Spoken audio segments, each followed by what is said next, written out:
Morning, y'all. This is Matt at Firewood on the Hill. This morning is a beautiful morning. It's a cool 50 degrees, so I'm definitely taking advantage of the cool temperatures.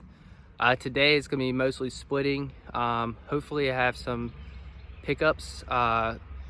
When I posted this self-serve station on Facebook, it's actually gotten a lot more sales than I was expecting. I've already got 2 messages for customers to come pick up truckloads of wood. So that is very awesome. I was not expecting that. So even if this Firewood station only sold 1 at the road, it sold a couple through Facebook. So that's awesome.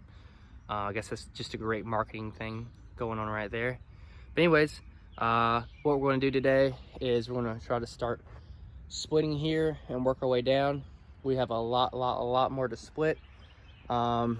Really, with all these truckloads being sold, I'm starting to see wood go away, and I'm like, oh, I need to really fill this up as fast as I can. So for the next couple weeks, I'm really going to split, not even worry about stacking, because I need to get this wood split and dried as fast as possible. So yeah, let's get to splitting.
All right, guys, so I've got all the easy stuff right here. See all this right here had a bunch of wood in it. Now it's time for the big boys. Let's go ahead and get this splitter vertical, and we'll do some vertical splits.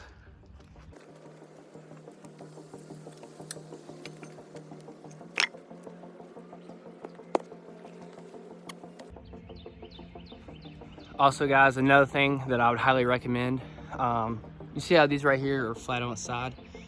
Do not ever let them get flat. Always keep them up like this, because once they're flat on the ground, they are hard to lift off. Also, another question that I get is, why do I mess with the big stuff? Well, for 2 reasons. 1, I get it for free, and 2, it makes great bundle wood because it's a lot of barkless wood. So those are the 2 reasons I will take big wood, and I like big wood for those reasons. But yeah.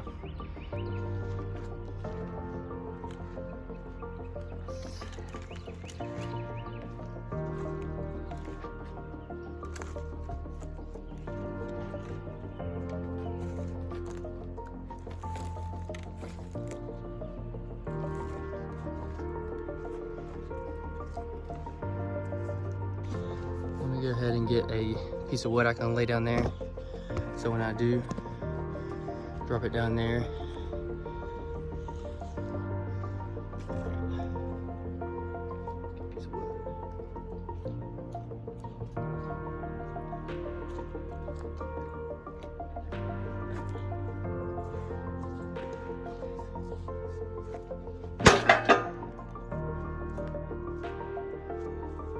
and that, my friends, is how it works.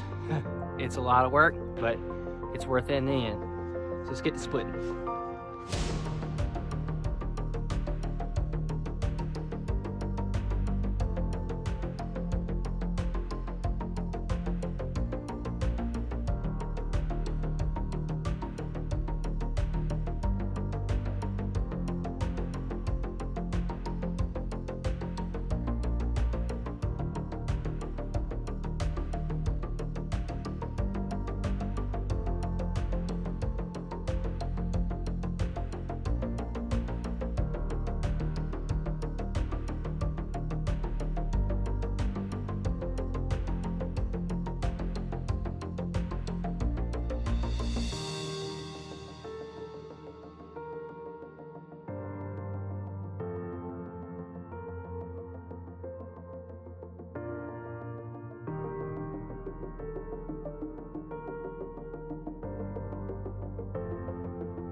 Whew. All right, got that done. That actually went a lot more smooth than I was expecting. I guess it's the nice temperatures outside. They're making it easy on me. But one thing I did learn, I learned something new every time I split, or something I can use to better my efficiency. Used to, I always thought I need to come from the front and flip the log over onto that side right there, right? Or onto the ledge right there, the lip. But what I learned is if I come from the side, it's way more easy to judge how far I am away from it, and it's just easier to throw over. So from now on, I'll definitely bring the rounds from the side instead of from in front of it, because it makes it a lot easier to judge. And it's easier to throw over too, because I'm on the side of it, not on the other end of it. So yeah, that's cool. All right, so this is everything that we split up right here. All that good stuff. It all was over down there. I don't know if y'all can see that. That big old hole right there is where the wood was. I still have to cut up that stuff to the right there, and then I can start splitting that. And what I'm gonna do is, instead of making another row, I'm actually just gonna take pallets and stick them right beside that row right there and make another run that way. And then once I get that filled, I'll make another run. So yeah, everything's moving right along. All right, let's lay this thing back down horizontal, and we're gonna split this up.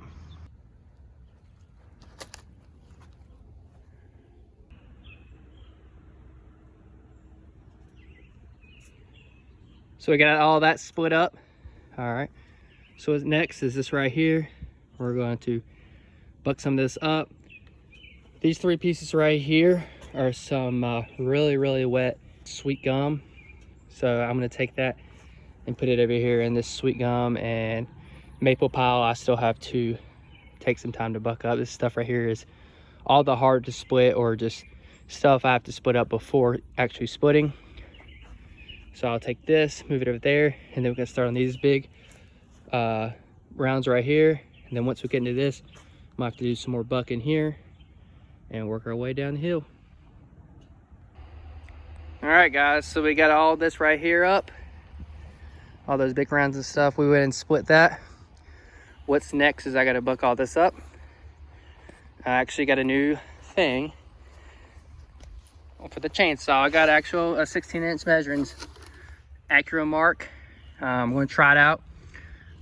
I have noticed that I cannot quite get 16 inches or around 16 inches with this guy right here from Chris on the wood yard. It works, but it's not perfect. So I went ahead and bought this guy, hopefully to get my cuts more accurate, so that I could stack 3 rows on each pallet area, so I can get a full cord in each section. So that's why I went ahead and bought this. But anyways, guys, let's get this bucked up. All right, guys, let's get to bucking. I got the chainsaw already warmed up. I got my AccuMark measuring tool. We'll stick it on there. I'll measure it all out, and then we'll start bucking.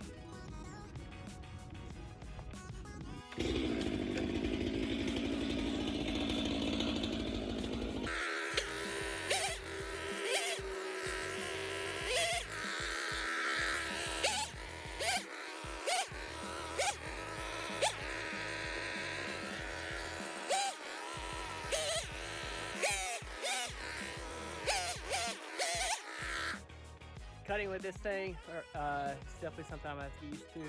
I keep wanting to like cut like limbs and stuff off. I'm just gonna have to play with it and figure out where I want to put it so that I can do all those things, so I'm not stopping. But anyways, I got a few lined up, so we'll go ahead and cut those.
All right, guys, so we got all this bucked up right here and got the tent set up, the split and everything.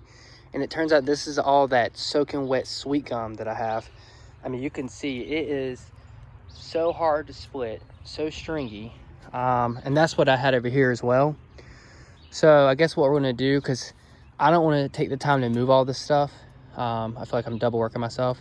So what we're gonna do is we're gonna take the tent and the splitter and we're gonna go over next to that pile right there. All right, guys, so we came over here. You can see where all the logs and stuff were. A bunch of the big guys were here. We have now split it into this massive pile over here. Half of this pile was already here, and then we filled it up. You can kind of see the difference in color, where this side over here is wider and that's a darker brown. But yeah, we got a good amount done over here. So one day we'll end up stacking this good pile. What we're gonna do is we're gonna take the splitter up here to this section over here where we already have a bunch of the big rounds split up. So the pull splitter right up here, split this, and then we should call it a day today. Like I said before, all this over here is that hard to split soaking wet sweet gum. So we'll have to leave that for another day. Back there is some more poplar, but I don't want to move all this to get to it, so we'll save that for another day as well. But yeah, let's get all this right here split up, and then we'll call it a day. All right, last little bit that we got done today. If you see right here, all this was full of wood all the way up to there. It is all split right there. So yeah, I still have these. This one, that's 1, 2, 3, 4, 5, 6, 7, 8, and then that log, the split of this poplar, and then I think I'm done with it. But we got a lot done today, guys, so I'll walk you through what we did. That pile right there, we did half of that pile today. And what I mean by we is me and Sadie. Sadie's hiding in the background today. But we did that right there. And then we did this guy up here. And then of course we bucked all this up. But that is not ready to split. You can just look at the ends right there and see how wet it is still. So I'm gonna let that sit and dry, and then come back and split that in about a week or two. We'll just see. I mean, my splitter could take it, but y'all, it takes, like, I'm not even kidding you, maybe 2 times or 3 times more time to split each piece. And so in my book, it's not worth splitting that right now, so I'll just let it sit there. Plus I got other things I can get to. But yeah, guys, well, thanks for watching. Make sure you like, subscribe, and I'll catch you next time.